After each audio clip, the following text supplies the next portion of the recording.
नमस्कार मित्रों, एक बार फिर से स्वागत और हार्दिक अभिनंदन है हमारे YouTube चैनल पर।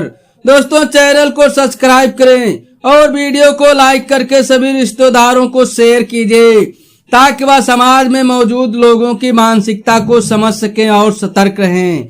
दोस्तों, आज की हैरान और परेशान कर देने वाली घटना उत्तर प्रदेश के बरेली के एक गांव से निकलकर सामने आई है। घर में मुर्गा और शराब पार्टी होती है। अगली सुबह उसी घर के इकलौते बेटे की लाश सड़क किनारे मिलती है। ये हत्या क्यों और किसने की, जानने के लिए मेरे दोस्त वीडियो लास्ट तक जरूर देखें। यहाँ का रहने वाला 27 साल का रोहित इलेक्ट्रीशियन का काम करता था और उसी से उसका शरीर घर का पालन पोषण होता था। रोहित की शादी आज से करीब 3 साल पहले आरती नामक युवती से हुई थी। पहले तो दोनों में सब कुछ ठीक ठाक चलता रहा, दोनों जिंदगी का मजा ले रहे थे। लेकिन आरती एक चटोरी किस्म की महिला थी, उसको अलग अलग फ्लेवर का नाश्ता पसंद था।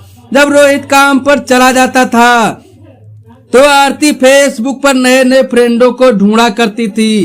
तभी कुछ दिन बाद आरती की मुलाकात फेसबुक पर पड़ोस के रहने वाले अनुज पटेल से हो गई। दोनों में धीरे धीरे बातें शुरू हुई। बातें होते होते दोनों में नजदीकियां बढ़ गई और दोनों एक दूसरे के लिए तड़पने लगे थे। धीरे धीरे वह समय भी आ गया कि दोनों में कई बार अवैध संबंध भी बने। अब आरती रोहित को भुलाती जा रही थी और अनुज को अपना पति मानने लगी थी।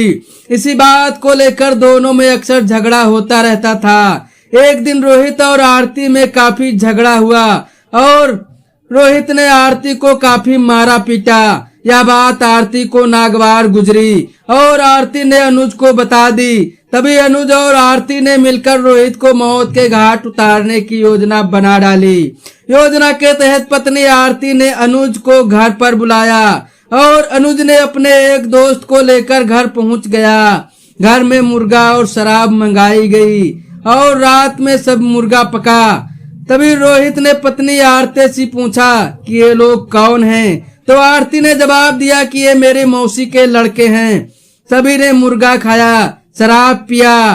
रोहित को ज्यादा शराब पिलाई जिससे वह जल्दी ही नशा चढ़ गया। ज्यादा नशा होने के कारण रोहित बेड पर गिर गया। तभी अनुज और उसके दोस्त व पत्नी ने मिलकर रोहित की गला दबाकर हत्या कर दी और फिर रोहित जिंदा न बचे, हंसिए से उसका गला काट दिया और शव को कुछ दूर ले जाकर सड़क किनारे फेंक दिया। तभी वो अपने घर चले गए। अगली सुबह कुछ लोगों ने सड़क किनारे शव मिला। पुलिस को सूचना दी गई। शव की शिनाख्त रोहित नामक युवक के रूप में हुई। शव मिलते ही परिवार वालों का रो रो कर बुरा हाल था। पुलिस को शक न हो इसीलिए जोर जोर से रोने का नाटक कर रही थी आरती और बार बार बेहोश हो जा रही थी और चिल्ला चिल्ला कर कह रही थी कि मेरी जिंदगी बर्बाद हो गई। तभी परिवार वालों ने थाने में रिपोर्ट लिखवाई। पुलिस ने अपना काम शुरू किया। पुलिस ने आरती के मोबाइल का डिटेल चेक किए और उसका CDR निकाला तो पता चला कि रोहित की हत्या में उसकी पत्नी का ही हाथ है।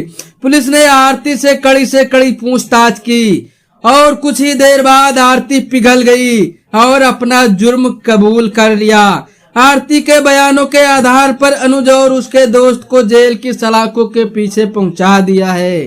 दोस्तों, अगर आरती चाहती तो रोहित से तलाक लेकर अनुज के साथ रह सकती थी, तो आज यह कहानी नहीं बनती और अनुज भी अपनी शादी होना का इंतजार करता तो आज जेल की सलाखों के पीछे नहीं होता। दोस्तों, मैं सभी शादीशुदा महिलाओं से निवेदन करता हूँ कि शादी के बाद अपने पति को ही अपने खेत का रखवाला बनाएं।